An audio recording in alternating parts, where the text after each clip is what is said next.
Почитувани новинари, почитувани граѓани. Помина еден ден, а кандидатката на Христијан Мицкоски веќе го промени ставот. На телевизија Телма, Силјановска тврдеше дека Преспанскиот договор е согласно со Уставот и ќе го почитува. На митинг на ВМРО ДПМН во Битола пак, Силјановска тврдеше дека не е. Прашање е кога лаже Силјановска. Наутро, кога вели дека нема да го почитува договорот од Преспа и уставното име, Република Северна Македонија, или навечер, кога самата се негира.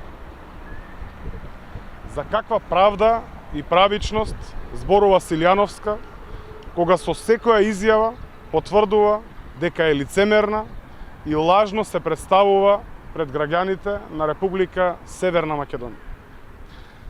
Силјановска тврдеше дека не ја признала програмата на ВМРО ДПМН, иако тоа беше еден од условите да учествува на конкурсот на Мицкоски.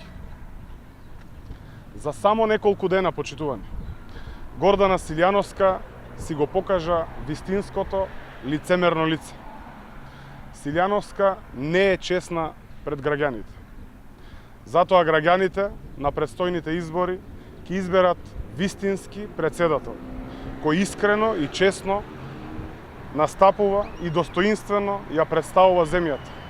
Граѓаните ќе го изберат Стево Пендаровски. Ви благодарам.